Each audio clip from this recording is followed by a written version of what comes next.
Hey guys, welcome to another episode of SEO on Air. This is Senthil, and I have with me a special guest today. It's Brandon from iWeb Marketing. Hey Brandon, how you doing? Hi there, good. How about you? All good, still surviving. It's a luxury these days, isn't it? It's crazy, but I Yeah. got a roof over my head, breathing, food. I'm good. Great. Okay, Brandon. I know. So guys, Brandon is an expert in the travel, the hospitality industry. He's been doing that for a long time now. Anything related to digital marketing, Brandon is the man for it. And so when we had a chat about it, a while back about how to help small businesses in this place, in this kind of a situation, in this COVID situation, what kind of things that a business owners can think through it and action around it. So when we were discussing about it, our team felt that Brandon could be the right person because he's been doing it, and it's not like bringing in some kind of a gurus. We believe in bringing in people who actually walk the talk, and it's none other than Brandon, the man for us to answer some of the questions. Brandon, thank you so much for coming to our podcast. We are very delighted to have you here. Yes, thank you. Great. So, Brandon, we know we are in the COVID situation right now. A lot of people are talking about it. If I open my LinkedIn feed, almost 99% of the feed, everybody is talking about COVID and how to go about it and stuff like that. So, while the aim of this podcast is to look at the positive side of things, so considering as a small business owner from a hospitality industry, so how do you see the situation? Is there a way out for businesses to stand against the big boys? I think it's more of, yes, we all realize it's a serious situation, but we need to take a 10,000 foot back and look at the bigger picture. Obviously, we have closures of anything from hotels to restaurants to retail establishments. Even freelancers and bloggers and travel influencers, they're all kind of hurting for business at the moment. But this is a time to sit back and reflect. It's a time to reflect on what has worked in the past, what hasn't, and how can we better position ourselves to help our community when that need arises. Right. And so I look at it more as trying to reformulate a plan to better serve your audience in this time of need, which we also desperately need. Yeah, true. Especially Brandon, when we look into the, in the last 6 months or in the last 8 months, before this COVID situation came in, Google has done quite a lot of changes in the way that they show the SERPs. They've added quite a lot of local packs and, the ability for people to directly register, search for the hotels and everything right from the SERPs. So it looks like they don't need a website anymore. Google itself can provide all the information that they need. And, even the ads associated to it, the featured snippets, almost the organic looks like it was the end of the road, a few months back. But now, how do you see that? I mean, is this the time for people, like you mentioned, time to step back and look at what has worked before and how to do that? I think one real thing that small business owners usually look at is, even if they're ranking in the the 8th position or 7th position, it no longer makes sense, because even ranking in the first position itself, there is a big decline in the click-through rates. So how do you, what's your thoughts around this, Brandon? I'm a very big advocate of actually any small business, big, small, even if you're just an individual, to have a website. Yeah. On one end, yes, in the Google search engine results, you do have competition, which your website might not appear in top of the fold. But at the end of the day, as a consumer, when I'm searching, if you don't have a website, I look at that as a piece of credibility. I'm obviously looking for more information, and am I going to trust the third parties? Yeah, you're right.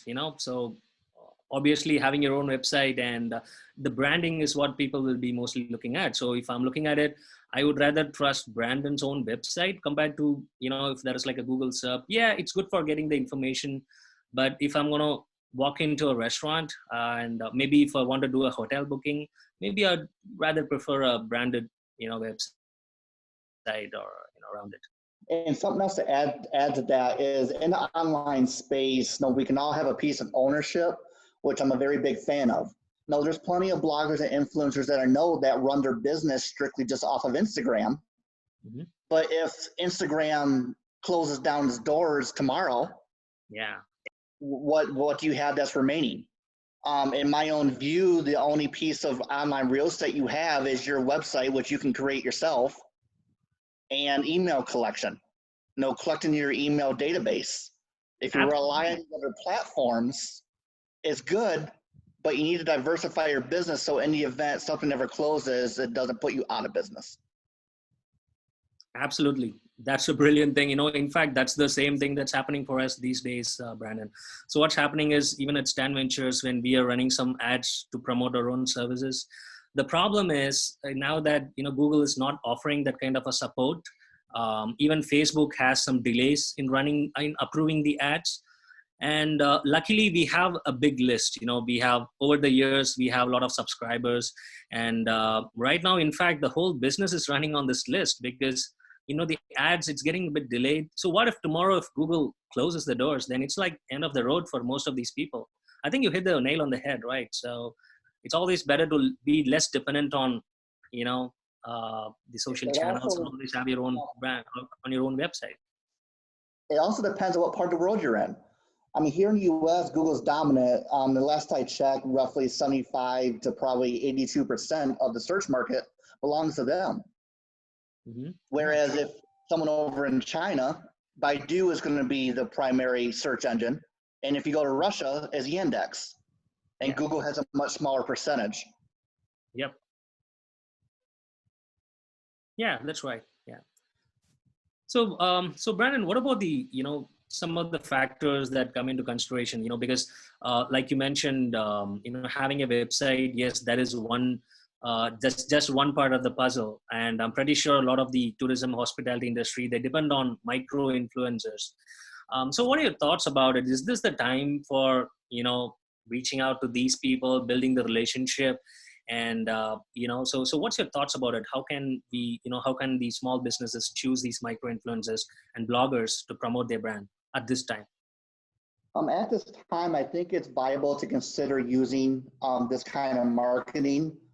However, your content at this point needs to be more sensitive, mm-hmm. just given the issue at hand, and maybe not do a full-fledged campaign. There are some businesses that have picked up COVID material, and they're using that to educate their audience on what they can come to expect. Mm-hmm. Obviously, most every restaurant at this point has either emailed me. I've had some send me text messages or calls. There's some restaurants that have signs out their door that letting people know that, hey, we're open for takeout and delivery. Yeah. No, and sorry, but during this time, we can't allow you to be seated. Obviously, we get these updates from the local governments. Mm-hmm. But I think it's a bigger step for the business to be in the forefront of people. It's like, hey, we identify with the situation. Here's how we're doing going forward, and here's what you can come to expect. I think it's going to be more critical for any business at this point. But it's also kind of consider, it's also a time for business shift. Yeah. There are some people I know that happen to have their own swimsuit companies, and so they make swimsuits for individuals, male and female. But recently, a lot of them have switched over to making masks. Right. And so it's ultimately, it's a time to pivot. It's a time to, what have we done before? What can't we do now? And what can we do to be proactive moving forward? Exactly. So the moral of the story is, don't pause, but pivot, and ensure that whatever best other thing that you can do, I think the small business owners can really get into it. Yeah. So Brandon, what about, so can you give a thoughts about, what kind of an action plan, like, when it comes to SEO, what kind of action plan like these small business owners can do these days? Let's assume that we now have, right now we have just crossed the peak, I hope, fully. And maybe we have about 30 to 45 days more, to hopefully get everything back on track. Now, assuming that we have 45 to 60 days of time still. So what's the game plan which you would advise the small business owners to do from an SEO standpoint? With anyone, this is a great time to review the content on your website, Look at your website data and analytics, and obviously know if the business owner isn't familiar with that. Know there's always freelancers or companies out there that can help analyze the business data. Right. And you're going to compare what the data shows on your website to what's currently in the marketplace. From SEO specifically, I'll consider, if you haven't started a blog, start one now. Start Right. putting out blog posts regarding COVID and how you're dealing with your business. How have your employees been treated? Are you applying for loans? Is there information that you can give to help the community True. that may have missed that newscast the other day? Right. One of my favorite mentors is Marcus Lemonis. He's currently on he has the show called The Prophet on CNBC, but he has been doing Instagram lives for the last week and a half, educating people on how to get help for their business. Right. There's a lot of these businesses that rely on their website and or rely on the in-person foot traffic. Obviously, the foot traffic's down right now, so now this is the time to revamp your online presence, revamp your SEO efforts, your content marketing. What do you want to put out to people? What are people searching for? And time to start analyzing from that end of it. Yeah, true. And also one thing that we're noticing these days is the hospitality industry has halted spending. So if you are in anything between like a restaurant or even a hotel, even right now they're not spending money on the paid efforts. But you have some of the bigger names like Panera Bread, for instance, who still continues to run commercials, letting people know that, hey, we're here for you, we're open. Right. So this is not the time to go silent, but this is the time to rethink your strategy on how do you want to educate your audience on what you're doing to stay in the forefront. Yeah, that's right. So in fact, Brandon, for some of our clients also, what we've been advising is, this is the time where they can get these technical stuff fixed in, because obviously when they are during the business time, people usually look at technical optimization as a afterthought because they'll be busy with the other things. So, now that this time, I think they can make best use of getting the blog in and fixing all the technical issues that's there on the website, improving the site speed, maybe fixing the broken links, and just preparing your base, so that when the business is back, at that time they can literally do not have to waste their time in the basic optimization, because already all these things are done, and they can just go full throttle on their content strategy and their link building strategy. I think another topic or another viewpoint that might be overlooked is there's a lot of people in general that think SEO is an overnight thing. Yeah. No, I've always worded it as the internet marketing field is great. The internet is great. SEO is great. I can always make a change on the spot, but you may not see results right away. For SEO purposes specifically, you need to look at 3, 6, 9, 12 months down the road.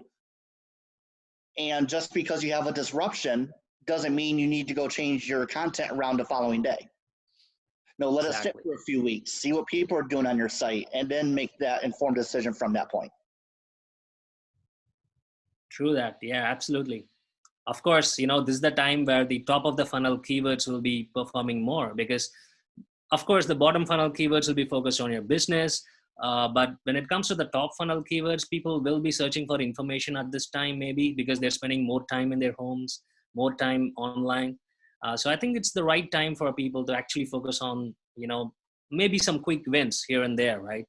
Even though SEO is a long-term game, but there might be few quick wins that, people can, maybe utilize and, keep the show going on. And any business owner, even if you're not skilled in SEO, go on the Google's homepage and just type Google Trends. You should find a website called Google Trends. Yeah. And just type in a key phrase that you think people might be looking for, and just look at the search traffic. Look at the graph that it's going to show you and see where the upticks are. Obviously, if you go search on COVID-19, you're going to see a huge jump. But I'm sure if you look at a key phrase, let's say restaurant takeout delivery, I would almost bet that you're going to see a low a low search volume initially, but then you're going to see a large spike in the traffic. Yeah. True. Great. And of course, when it comes to link building, probably it's also a good time to start outreaching and getting some links out here and there. So Brandon, you've been doing quite a bit of blogger outreach and the other ways of link building, I believe. So what do you prefer? Is it like the authority or the traffic of a website? So how do you, shortlist a website, in such a way that you can request a link from that particular website? What's your thought process around it? I always prefer authority. I would rather have a few great links versus 100 mediocre links. Yeah. True. I mean, on one end, a lot of people focus on getting website traffic. But at the end of the day, if your visitors aren't converting, and by conversion, that could be an email sign up, that could be a contact us form, that could be a purchase, a delivery order, whatever it is that you want them to do, then what's the point of having a website with 10,000 unique visitors per month? Yeah, you're right. But I think that's something in general that a lot overlook. Yeah. But also keep in mind, there's a lot of people when they visit a website for the first time, they probably aren't ready to buy.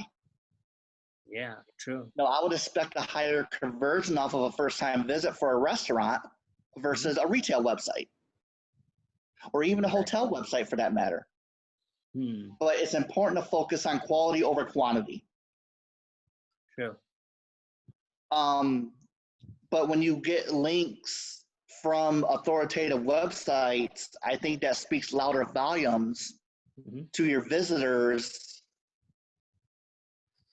versus somebody who might not have that kind of authority on their site. Yeah, I'm with you on that. Yeah, absolutely. Great. So Brandon, so just tell us more about iBrain web marketing. So I know you've been headquartered in Miami.